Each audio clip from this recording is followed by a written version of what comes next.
Hello my friends and welcome to the land of the rising manga that is the Ace Zone. I'm Yaman and you're here for the second part of my two-part review of Danganronpa 0. Now, if you haven't seen the review for the first volume, then go check it out right now, as I do appreciate the view count and everything. But if you haven't, I guess I can provide you guys with a quick little summary. Previously on the Danganronpa 0 review, the higher-ups at Hope's Peak Academy exhibit absolute incompetence by not only failing to predict that their obvious scams would come back to bite them in the ass, but also let the mass murder of 13 of their own students happen under their watch. You're all idiots. Still, they managed to recover one of the survivors of the incident, and have now enlisted the services of the ultimate neurologist, Yasuke Matsuda, who unfortunately fulfills the one dick cheese requirement that's in every Danganronpa story. Meanwhile, one of his patients, an amnesiac named Ryoko Otonashi, is being chased by the series antagonist Junko Enoshima, and a guy who looks like he's trying out for a part in Sadako vs. Kayako. He certainly looks goofy enough.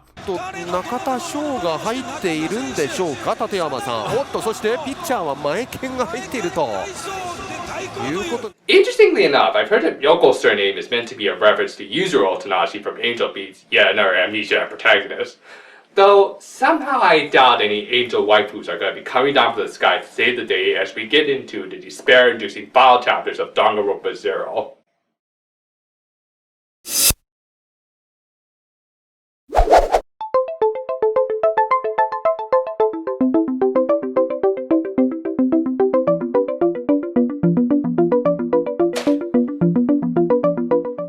Wanna take a read?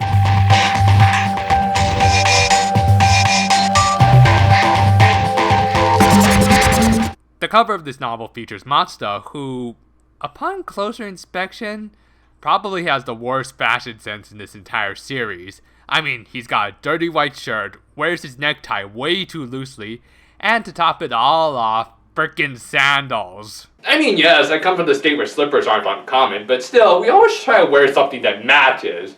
Rarely we just have a field day with this guy. This is a crime against fashion! Bad fashion sense aside, this is a nice cover if only because of the gimmick it shares with the first volume's cover. As you might recall, the first book's cover featured Ryoko looking to her left while posed against the right half of Monokuma's head. Meanwhile, the second book's cover features Matsuda looking to his right while posed against the left half of Monokuma's head. So if you were to put the two covers side by side like this, then, well, it completes the picture. Our story opens up with a flashback that follows up on another flashback from the previous volume. In the first volume, it was revealed that one day in primary school, somebody had destroyed an intricate sandcastle that Ryoko spent a whole month building. Wanting to get retribution for her, Matsuda ended up spending a whole day trying to find the culprit, only to learn that Ryoko herself destroyed it. Apparently, Ryoko wanted to get Matsuda's attention after the recent passing of his mother. It's heavily implied that she died from Alzheimer's, and he blamed the doctors for letting her die and said he could have cured her. So yeah, even as a kid, Matsuda was a total asshat. I mean, okay, I get that kids wouldn't really understand what Alzheimer's is and all that, but it's clear that he became the ultimate neurologist just out of spite towards his mother's doctors. I mean, my sister's trying to become a surgeon, and it's not because she holds any malice towards some of her old doctors. Oh, okay, she always complains that Hilo has lousy doctors, and there was that one time in high school. You know what? Maybe there is something to these doctors getting into their professions just because of certain old grudges. Back to the present day at Hope's Peak Academy's faculty offices, Matsuda proceeds to interrogate the survivor of the recent killings. We learn that the victims were in fact all members of the student council. Okay, rule one while you're in a school in an anime or anime-esque world, never ever join the student council. You'll either end up joining the bad guys who will eventually be taken down by the hero of the story, or you'll end up going on a lot of misadventures that more than often turn out to be quite life-threatening. Obviously, Hope's Peak's council went through the latter and lost badly. The ultimate student council president, God, they'll make an ultimate out of anything these days, won't they? Soshu Murasame had just come out of a coma, but was still a little bit out of it. He didn't respond to any of Matsuda's questions until he asked him about Junko Enoshima. Appropriately enough, he began twitchy at the sound of her name.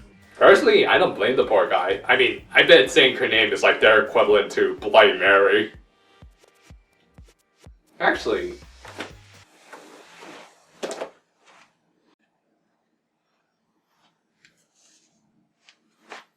Junko no Shima, Junko no Shima, Junko no... Sorry, I'm too scared.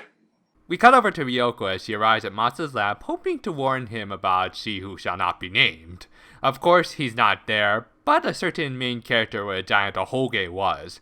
Our old friend Makoto Nagi had stopped over to return Matsuda's electronic handbook they had found, but for whatever reason she didn't believe Makoto's story at first and actually mistook him as a sexual deviant, even though he was like the biggest babyface ever. And as a result, when she tried to run away, she ended up pulling off the time-old cliche of tripping and flashing her panties at the protagonist. Oh no, don't turn Makoto Naegi into a harem hero. I mean, the last time a character voiced by Megumi Ogata tried to pursue a redhead, it really didn't work out so well.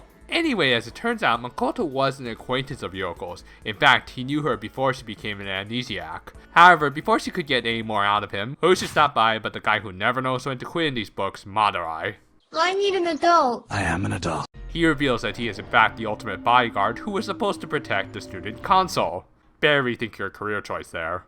Taking Makoto hostage, Madurai tries to get information about the tragedy out of Ryoko. Her response to the large man who is threatening to kill the innocent little boy was, "Not my problem." Okay, she doesn't say that exactly, but she does consider bailing on the innocent bystander. In her mind, she figures she's just gonna forget about Makoto sooner or later, so she sees no need to get attached to him and can let his skull get crushed in. Methinks some of Matsuda is starting to rub off on her. Luckily, one of my favorites comes in to make the save.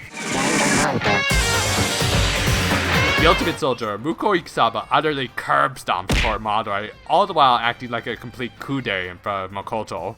Oh sure, Muko, you're just helping a classmate and not rescuing the guy you have a major crush on. Seriously, I have nothing against the other two, but as far as the first game is concerned, there's no better ship than Muko/Makoto, damn it. Anyway, after putting Madurai down for the count, out of nowhere, Kamishiro re-entered the story to hit on Ryoko. Hooray.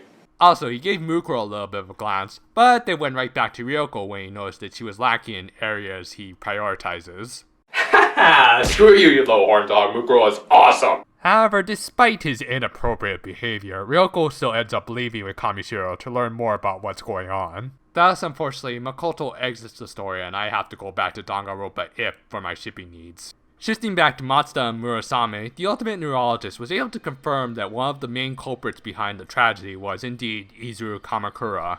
However, Matsuda then made the mistake of asking him again about Junko Enoshima's involvement, to which the man has a slight mental breakdown, screeching about how he has to kill Junko while foaming in the mouth. Even those who are fortunate enough to survive are left horribly scarred after their encounters with women. Matsuda decides to pull out one who flew over the cuckoo's nest on the screaming madman who used to be the ultimate student council president. Boy, that escalated quickly. Switching back to Ryoko and Kamishiro, they're having lunch in a school cafeteria headed by the ultimate cook. It's here that we learn that the food in the cafeteria is so addictive that some people swear somebody put drugs in them. Oh no, I'm sure sweet little Teru would never put drugs in his food or try to roofie Hajime at the end of his free time events. I guarantee it. Would I lie? Yeah, I'm pretty sure if the tragedy had never occurred, Teru and Kamishiro would have shared a cell together as a couple of sex offenders. In fact, Kamishiro tells Ryoko he was able to keep track of her thanks to wiretapping her room, along with 99 other girls in the school. Sicko! Yep, this guy automatically jumps to number 2 on my least favorite characters list because that describes him so perfectly. Anyway, the two of them go over what they know about the tragedy so far. Most notably, they talked about Junko Enoshima being supposedly the one to discover the scene of the crime after it occurred. Obviously, the school suspected that she might have been involved with the tragedy, but she was released from their custody after she passed an interrogation. However, the one who had said interrogation was none other than Matsuda. Dun dun dun!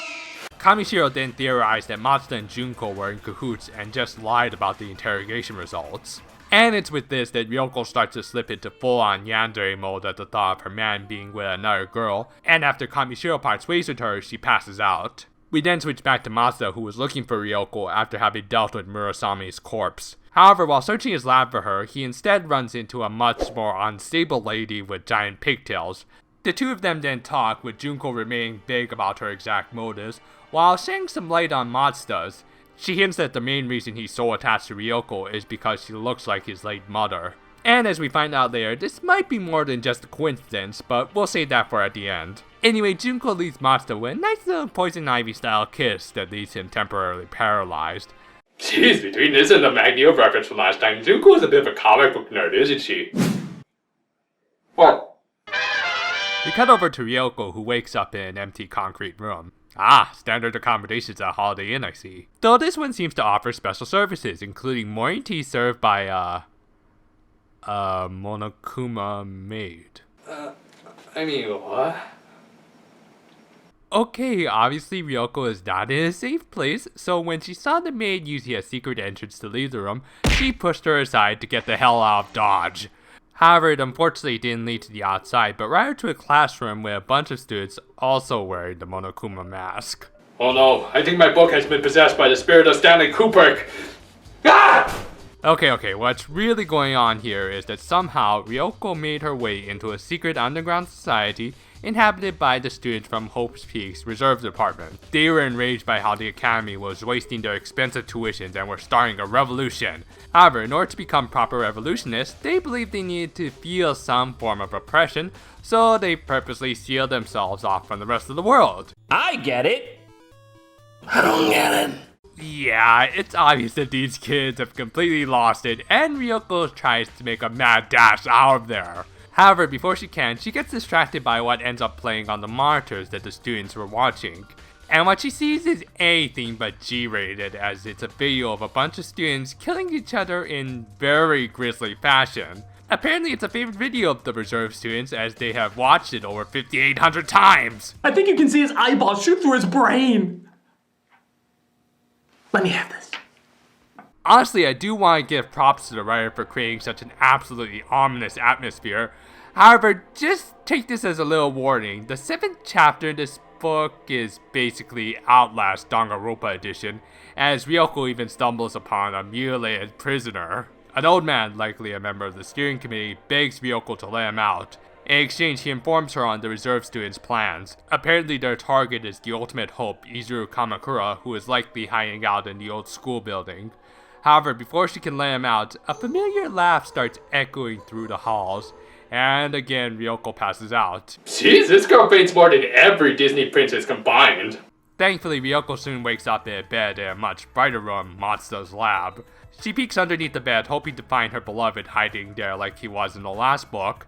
However, instead she finds a girl whose favorite color is undoubtedly purple. Kyokukigi was conducting a little investigation of the lab and managed to find a secret compartment underneath the bed with a bloody jersey hidden inside.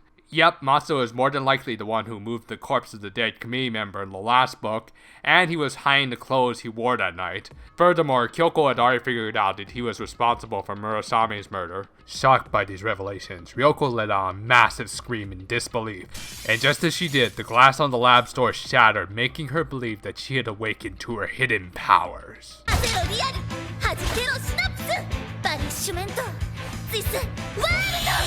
No, that's Tanaka's act. As it turns out, it was actually Madara making yet another overblown entrance. This time he finally reveals how he keeps coming back. As it turns out, he mastered the Shao clone jutsu. Or rather, his mom mastered that technique. Yup, as it turns out, Mrs. Madurai suffered through pushing out 8 sons who all became giant snake men. Here he is. So essentially, they're the Murasaki brothers from Dragon Ball. Yet, since one of them was taken out by a Home Alone style trap, I'm pretty sure they're even less competent than the Ninja Brothers. In fact, since the remaining 5 are all taken out in this one chapter by returning Mukuro Ikisaba, I'm pretty sure even the Matsuno brothers are more competent than these guys. Ultimate bodyguards, huh? Ophik Academy's selection process never ceases to amaze me. But yeah, after she KOs the birds in embarrassingly quick fashion, Mukuro agrees to tell Ryoko where Matsuda's been taken in exchange for fulfilling a little request from Junko: kill the unconscious Madurai brothers. In order to save Matsuda, Ryoko does contemplate killing them, but ultimately she refuses, revealing that while she can be indecisive at times, she's also got a conscience. Feeling sympathy for the girl she reduced to tears, Mukuro reveals Matsuda's location anyway. Thus, Ryoko makes her way to the final stage, the old school building. Ryoko easily makes her way into the building as the security guards seem to be working for Junko and are under order to just let her in, even pointing out the entrance for her. Sir, the first rule of Project Mayhem is you do not ask questions, sir. Actually, that clip fits perfectly with what's coming. Inside the building, Ryoko meets up with everyone's favorite horny psychic, Kamishiro. Yay.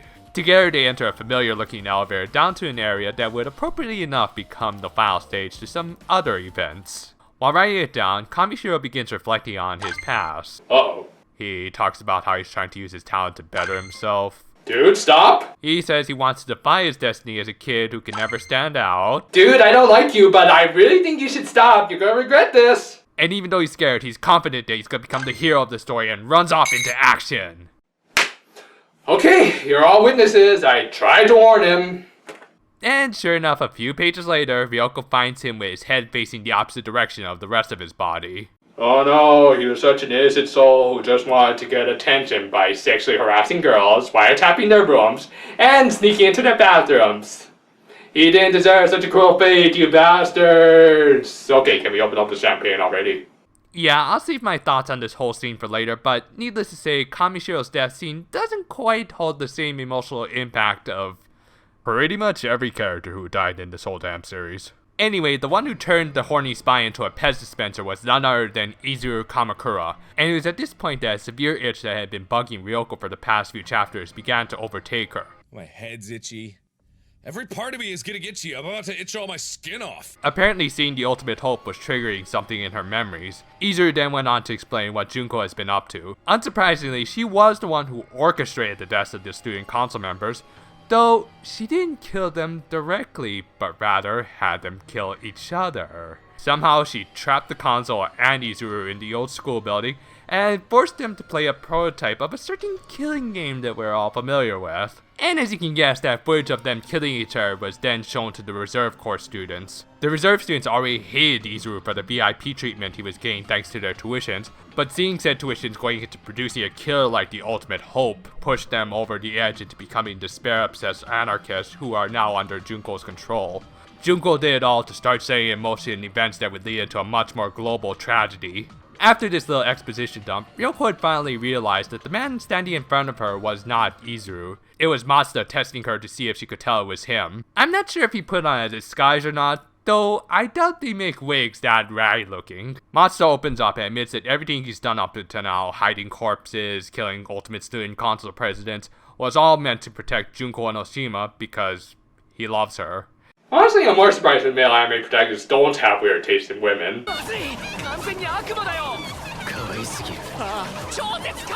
If that wasn't enough to crush Ryoko's spirit, Junko herself arrives on the scene, or rather someone who was doing a little dress rehearsal for her part in the first video game. Yep, by her sister's request, Mukuro has been posing as Junko for much of the story, which would explain how she was able to blow away the first two Madurai brothers so easily. As for the real Junko, she has been appearing on and off in the story, with one appearance being in the last book, right after Ryoko passed out in the courtyard, and then Junko woke up in the exact same location. If you're like me, you could probably guess where this was going. I think you know. No, I don't. Yes, you do. You got it. No. Say it. Because we're the same person. That's right. Realizing that there was almost no way of stopping Junko's plans at this point, Matsuda decided he had to end it by his own hand and tried to choke Ryoko. However, having fallen into a deep despair after learning Matsuda's heart belongs to someone else, the last of Ryoko's memories returns. The ultimate despair reawakens as the last remnants of the girl once known as Ryoko Otonashi fade away along with the final breaths of the ultimate neurologist. ダメだな。全然ダメだぜ。 As it turns out, Junko had been experimenting memory manipulation on herself with Matsuda's assistance. At one point, they succeeded in erasing her memories, but rather than snapping her back to normal, Matsuda seized the opportunity to try and stop Junko's plans from proceeding by making her believe she was someone else entirely. However, Junko had already predicted Matsuda's betrayal and had constructed a plan that would lead to this exact result. Not only had she driven him into total despair by revealing that she had been playing him for a fool this entire time, but Ryoko also took down a bunch of notes about his memory manipulation techniques, which she'll use in certain future endeavors. In other words,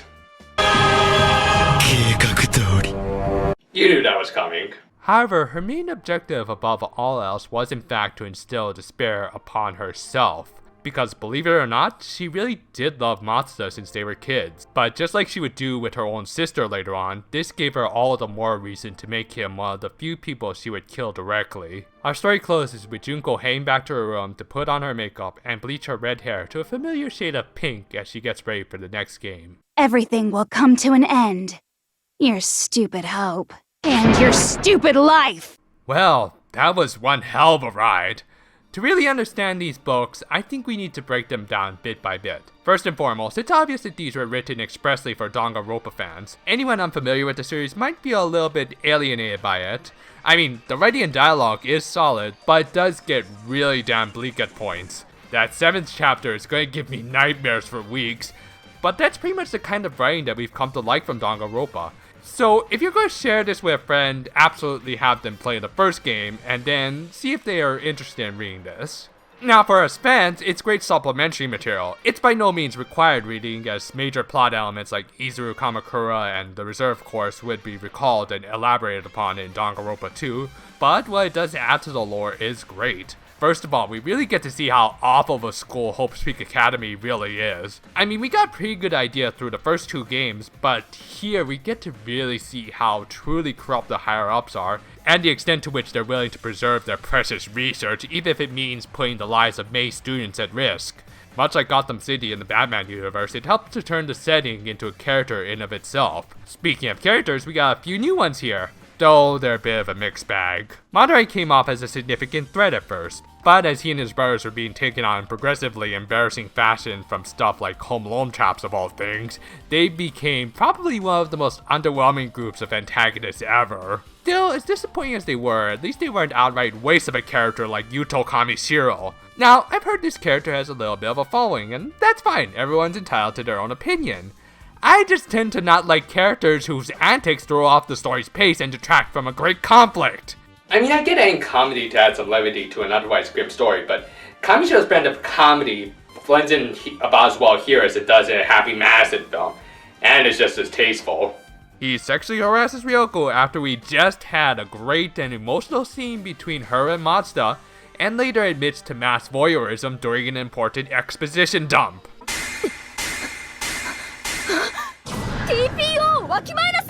Again, if you like Kamishiro, that's fine. I just find his attempts at comedy to be incredibly out of place in Danganronpa, especially in what could be considered the darkest storyline in the entire series. I honestly believe even Kodaka got tired of writing about him, so he purposely wrote in all those blatant death likes just so he could kill him off faster. Normally I'd call that extremely lazy and predictable writing, but if it kills off one of my new least favorite characters ever, then I'll let it pass. Thankfully though, everyone else is great.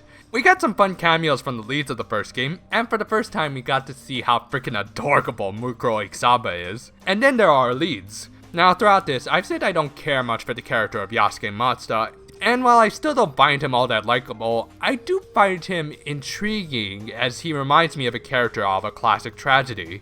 This is a guy who truly believed he was in control of his and everyone's destinies. He thought he could cure his mother's condition and thought he could stop the ultimate despair, not by trying to talk her out of it or anything, but rather essentially brainwashing her. There were several times throughout the final encounter where he could have easily just walked away, but his obsession with being in control wouldn't let him. Add in the implication that he mauled Ryoko's appearance after his late mother, and you've got a contender for the Oedipus Rex award. Speaking of Ryoko, she was also a great tragic character who, despite her short tenure in the series, managed to add a lot to it. I mean, aside from them spoiling her Tyler Durden twist way too early, I thought she was a well-written character. Not only did I enjoy her personality, I also liked some of the depth she brought to Junko Oshima of all characters. While I totally agree with Kazutaka Kodaka that Junko doesn't need a sympathetic backstory as she just works as a complete monster, Ryoko does introduce some interesting new possibilities to the Ultimate Despair. An interesting theory that I've heard is that maybe the Ultimate Despair's birth name was in fact Ryoko Otonashi. Going back to that sandcastle story I mentioned in the beginning, there are two ways you could interpret it. One being that she was just being Junko, a girl whose obsession with despair made her destroy the castle for the sole purpose of inflicting despair of loss onto herself. Or the other being that she was Ryoko, a girl who sacrificed her castle in order to get Mazda out of the house and make him forget about his mother's passing at least for one day. The fact that the final images Ryoko saw before her personality completely disappeared resembled a sandcastle seemed to suggest the latter. Either way, it doesn't make the Junko of today any less of a monster, but it does raise the eternal question: is anyone truly born evil? Right before he died, Junko told Mazda that she was the one who made his mother ill. That's very unlikely. I mean, remember, they were just starting primary school, meaning that they were like 6 or 7. I seriously doubt a child that age would be smart or capable enough to give a middle-aged adult Alzheimer's. That'd be like a toddler being smart enough to actually create mustard gas to kill a couple of teenage... Oh yeah, that happened. My god, that series was stupid. And people were surprised when Big Aura turned out to be a giant piece of crap. Anyway, the point is, lines like that do make it feel like Junko is trying to cover up the fact that she wasn't actually born into despair as she so often claims, but her obsession with it took over as she got older, and now any possible traces of a girl who would actually seek hope in love have vanished with the memories of Ryoko Otonashi. There could be full-on debates on whether or not Ryoko was a real character. Personally, I would argue that she was starting to become one. In the beginning, she was a girl obsessed with her asshole doctor who would flee away from the first sign of trouble. However, her refusal to kill the Madurai brothers near the end showed that she did indeed have a conscience and could make decisions for herself. Unfortunately, that was as far as she got before two conflicting egos would put an end to such. And in the end, she just became another corpse on the pile that belongs to the ultimate despair. If you're at all interested in adding to your Danganronpa collection, I'd highly recommend picking these up if they're ever localized. Now, these are by no means literary classics, as I've kind of pointed out. These do kind of borrow from a certain tale that you might have read in high school for a book report or something. But even then, I'm proud to own these and will happily display them on my bookshelves, even though I can't take advantage of this great little cover gimmick and I have to put them up like this, but whatever. I'll be back next time with some vlog reviews for the new Danganronpa 3 anime when they come out. Until then though, farewell for... I wasn't expecting a delivery. Farewell for now, I guess.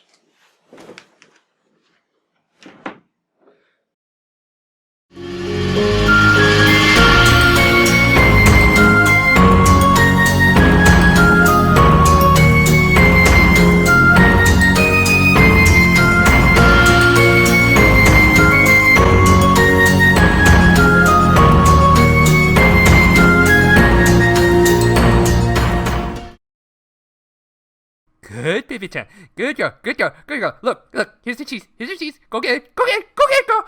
Ah! Being that giant tapeworm is never going to get easy. Now let's see. Should I go with OTT today, or Mega Colony is also good?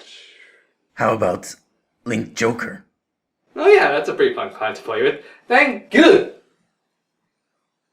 Mr. Anti, was it? Yeah, you can call us whatever you want. Yeah, I've heard about you from Mad Men. You're a hostile alien invader who steals away planets with despair and all that, right? Oh yeah. There was a time we used to do stuff like that. Nowadays, we're just not feeling it. Oh, going through a bit of a slump, I take it? Yeah, well, we were kind of feeling this for a while. And after this one planet, it really hit us that maybe we should just quit this whole planet sealing thing. What happened? Well, the planet was just about to become our target for sealing. But then out of nowhere, everyone on that planet just fell into a deep despair. A self-destructive kind of despair. We can only seal away planets whose human populations exceed 1 million. But at that point, we doubt that planet even has a triple digit anymore. Despair can take on many different forms, and we spread it across the universe. But the despair on that planet was just ugly. We never want to see something like that ever again. Who could spread despair that would even bring down an anti-god?